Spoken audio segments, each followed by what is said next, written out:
Hello everyone and welcome back to the ViewBox by Radiance Diagnostics, where we bring you expert-led conversations on health, technology and wellness. Today's episode focuses on a topic that's been worrying many families across India and especially Goa, the rising number of heart attacks in young people.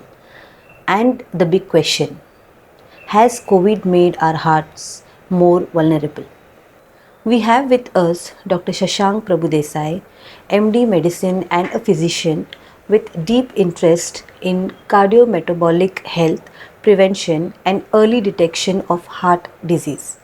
We will unpack the basis, the warning signs, silent heart attacks, lifestyle risks, diabetes, cholesterol, BP connection, the post COVID cardiac crisis, and how modern tools like cardiac MRI and blood markers help detect danger early. Let's get started.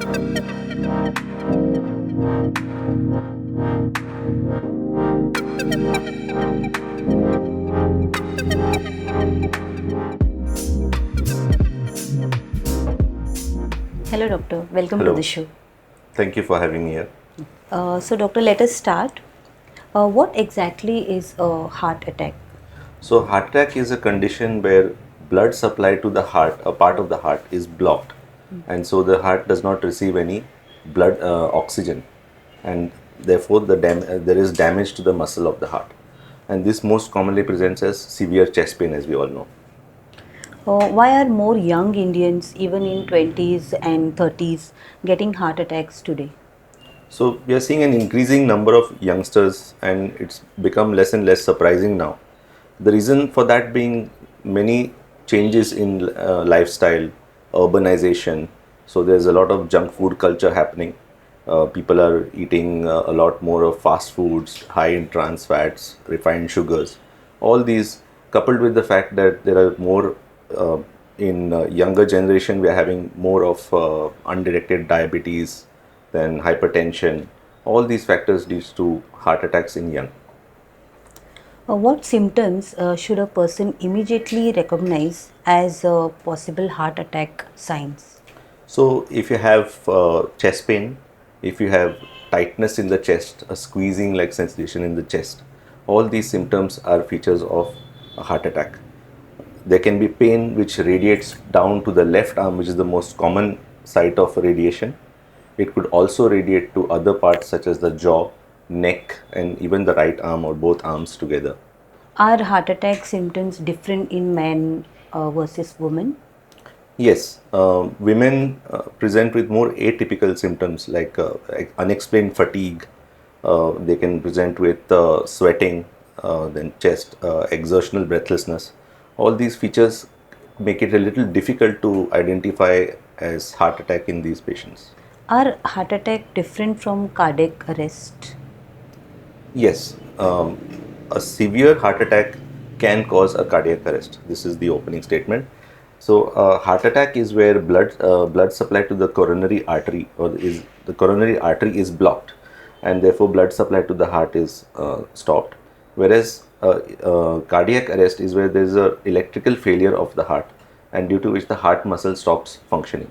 What subtle signs should families look out for, especially in diabetes or older patients? Yeah, that's a very good question because we need patients to identify at the earliest when their relative or patient is having a heart attack.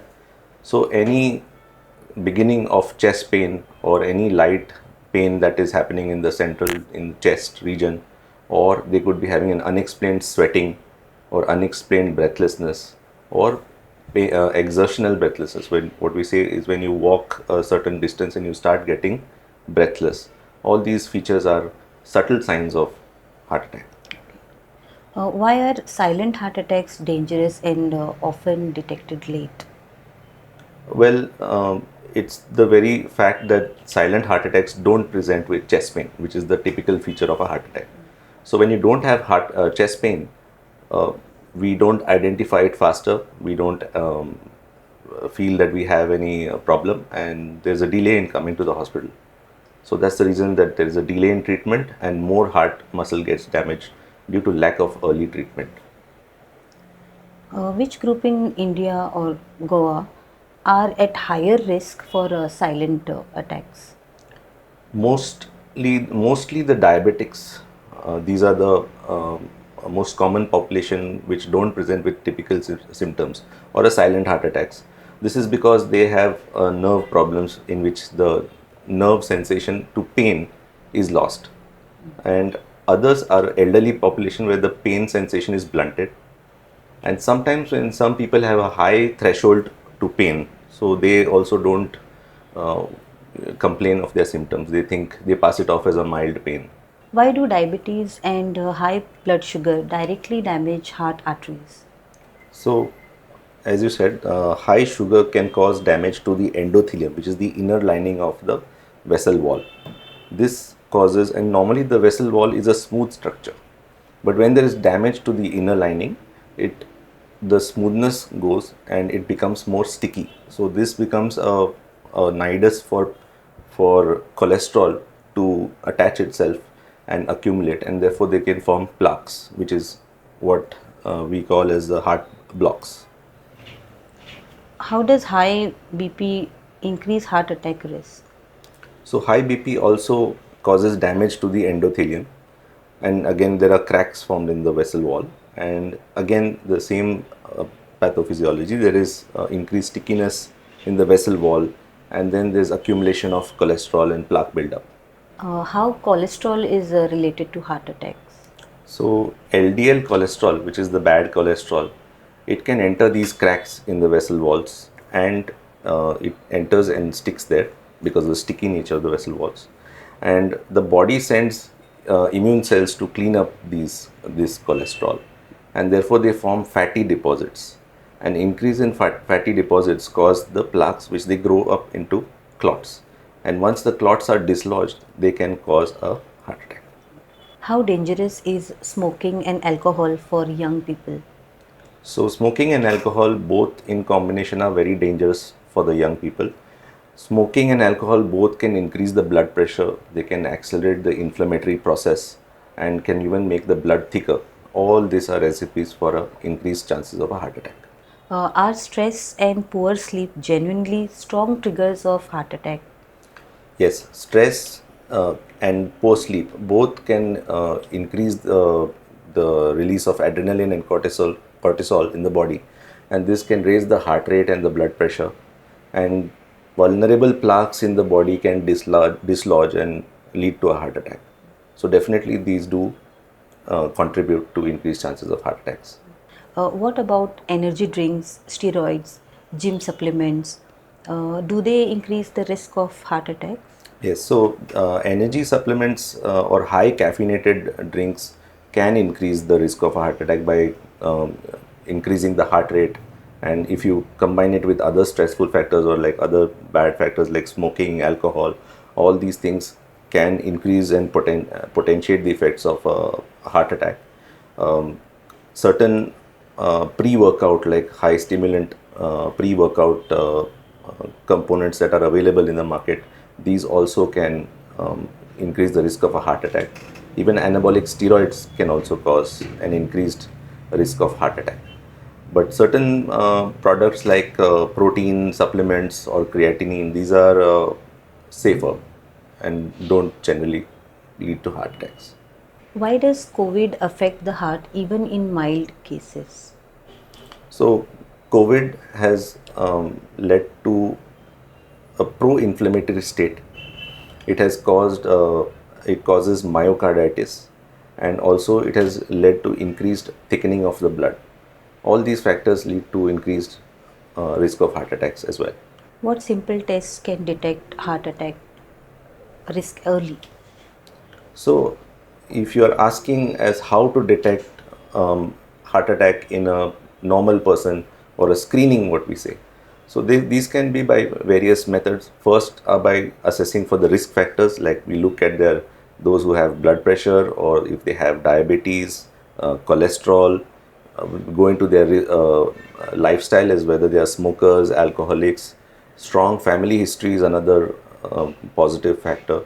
In such patients, we go in for simple tests like an ECG, 2D echocardiography, which looks at the heart muscle, and then we go in for other tests like a stress test or a treadmill test, which tests the oxygen supply and demand to the heart. Where does cardiac MRI fit in, especially post COVID? So, cardiac MRI is an excellent tool to detect myocarditis or underlying fibrosis to the heart, and that's where the role comes. But the limitation being cost, it's a bit expensive. When should a person consider a treadmill test? Treadmill test is a useful screening tool. So any patient or any person rather who has risk factors or who has had certain scares like a certain pain in the chest which they are not sure what it was, then they can undergo a stress test and this can detect an underlying blockages in the heart.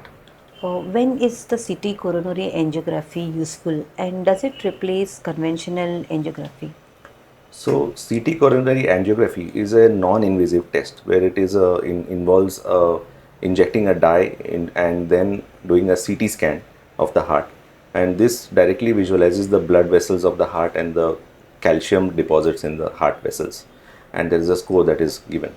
So this is useful for detecting minor to moderate blockages, and therefore it is very useful in detecting patients who are otherwise asymptomatic.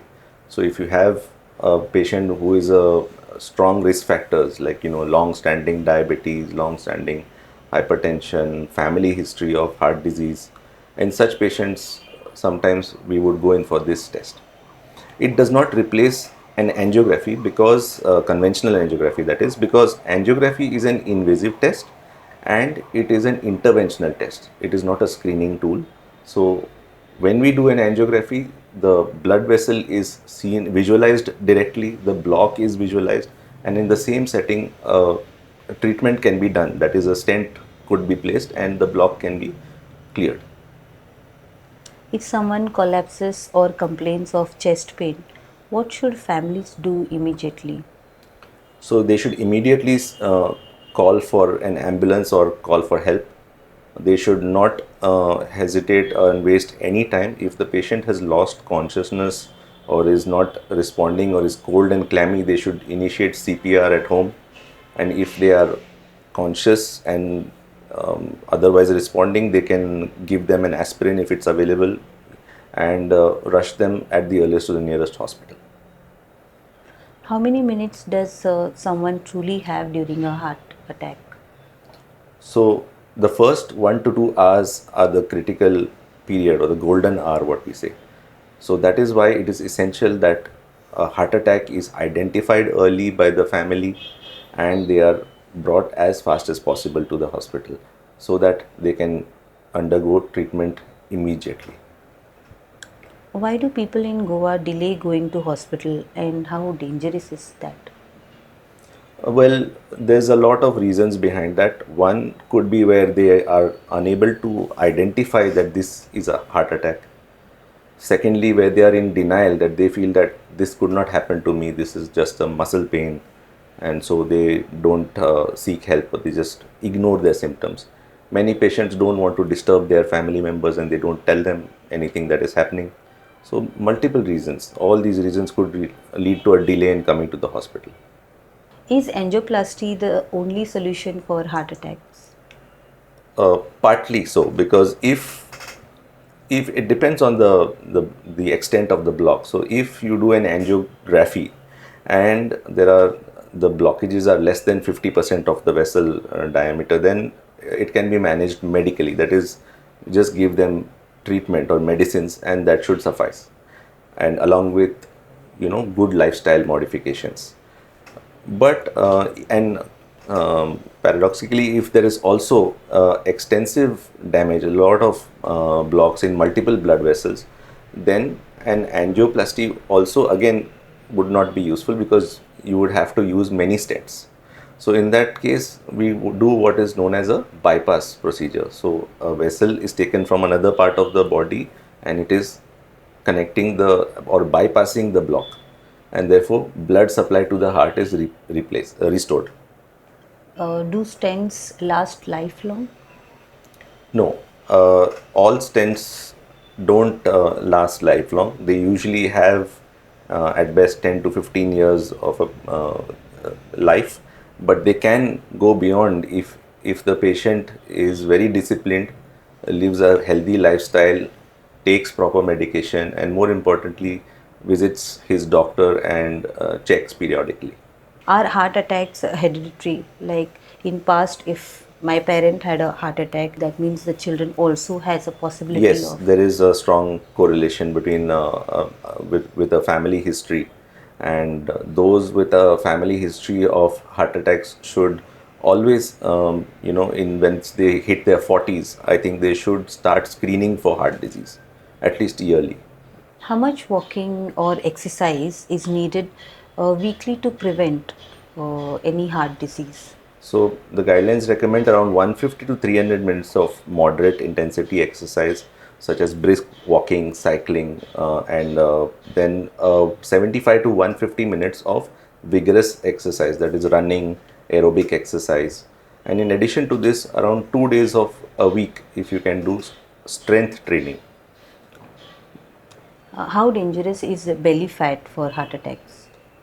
Belly fat, or more than belly fat, it is the visceral fat, what we call, which is the invisible fat or the fat surrounding our organs inside our body. So this is the silent killer, and it is related to pro-inflammatory state, which can cause damage to the vessel wall.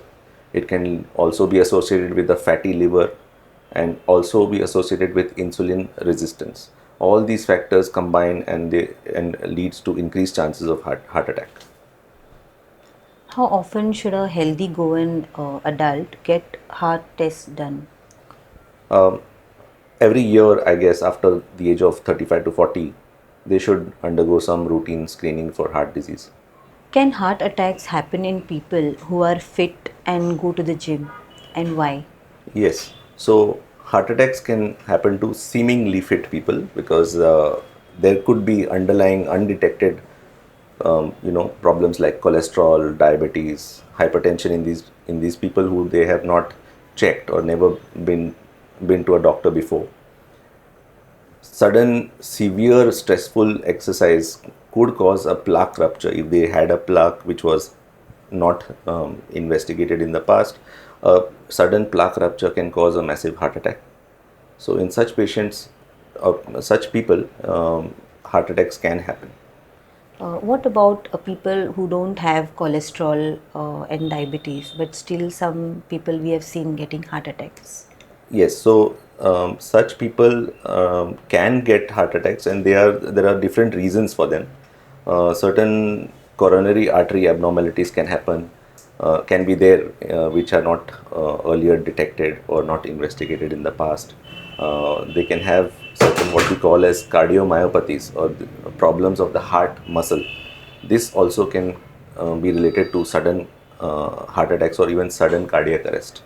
And post COVID, we have seen a lot of myocarditis. So this also can lead to heart attacks. Why do heart attacks happen in the early mornings? So reason for that being that early morning there is a surge in the blood pressure as per the normal circadian rhythm. There is an increase in cortisol levels. All these so all these surges in the morning, early morning stresses, what we call, can predispose to a heart attack in a vulnerable individual, that is in a person who already has some plaque buildup. Do frequent flights or long drives increase the risk of heart attacks?